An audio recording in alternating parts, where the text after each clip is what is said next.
We are the Gujarat Technological University. Since its inception over a decade ago, GTU has been empowering young and curating minds to realize their true potential. Over 4 lakh inspired students are enrolled with one of the premier academic universities in India. With more than 450 affiliated colleges in its fold operating across 5 zones of the state, GTU, the International Innovative University, your place to move forward.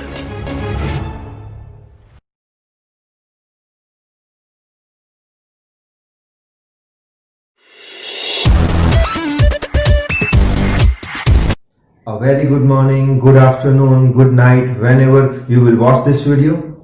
So today we will start with a new series which is based on thermodynamics. And in this thermodynamics series, we will understand about different types of laws like zeroth law, first law, second law, third law. Also, we will derive certain equations like work done by adiabatic process, isothermal process, then proof of PV raised to gamma equals to C, proof of Cp minus Cv equals to R, then Cp by Cv equals to gamma, and each and everything we will cover in this series. So we'll start with our topic. Today our topic is first law of thermodynamics that I wrote over here. So before starting that series of thermodynamics, you have to understand the meaning of thermodynamics. Now thermodynamics means what? That in simple word, if I want to say, if you will divide that word thermodynamics in 2 parts. So which will be the 2 parts? First one is thermo and next is dynamics. Now thermo means what? It is a Greek word and meaning of thermo in English is heat.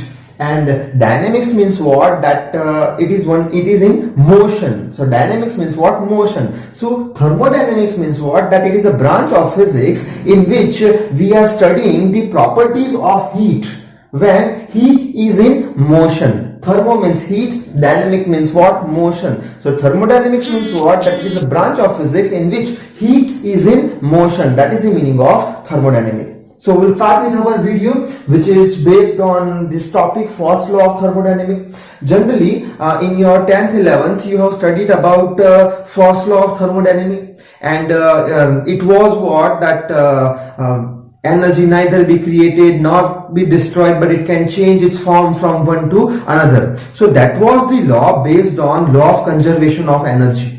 But actual law, first law of thermodynamics, if I want to say, so it is just like this, that in a closed thermodynamic system, work done by surrounding to system is exactly equals to the heat which is rejected by system to surrounding. Over here on the board you can see the first law. Now that first law we will try to understand that how in a closed thermodynamic system work which is done by surrounding to system is exactly equals to the heat which is rejected by system to surrounding.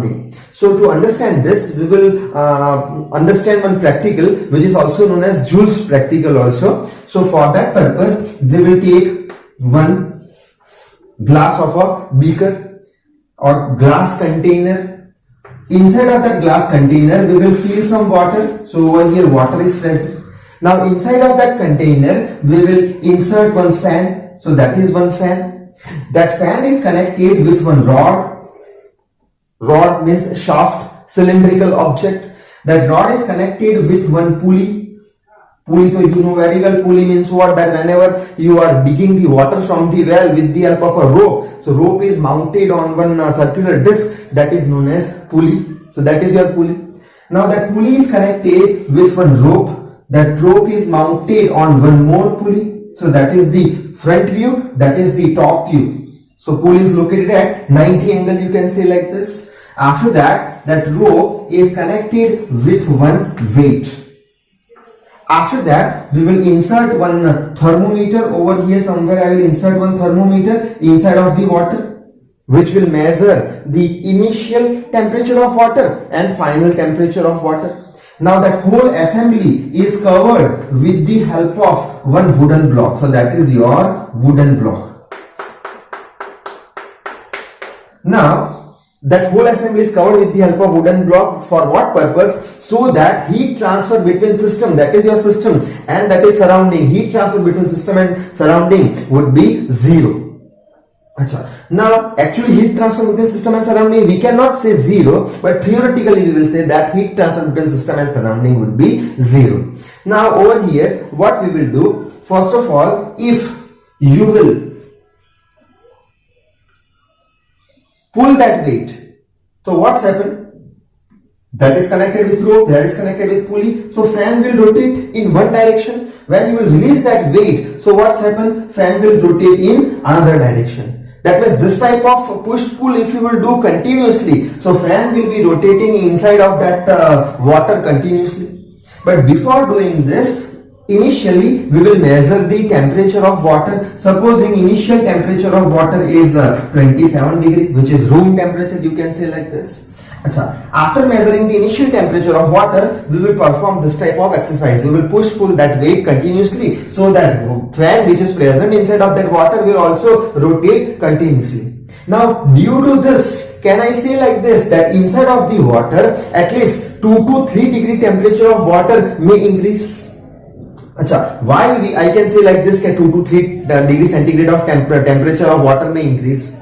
Because inside of the water so many molecules are there. When you will stir the water, when you will rotate the water with the help of the fan, so whatever molecules are there in the water may collide with each other, and due to the collision, what's happened? Little bit heat energy may produced. When we want to melt the sugar in the water, at that time we are rotating like this. What is the reason behind that? Because we are rotating like this so that molecules of sugar with water will collide with each other, and heat may increase, and due to the heat, temperature may increase. So due to the high temperature, your sugar can melt easily inside of that water. So over here, right now we will assume that if you push-pull that weight continuously, so due to the rotation of the fan, at least 2 to 3 degrees centigrade of the water may increase. So right now, that thermometer will indicate the temperature of water as 30 degrees centigrade. Now surrounding temperature is how much? Which is your 27 degrees centigrade. Over here, heat transfer never takes place. Why? Because initially, as I told you, that whole assembly is covered with the help of a wooden block. Okay. Now, one thing we have to understand over here, why 30 degrees above, why temperature rises there? Due to this type of work. And that work we have done in surrounding.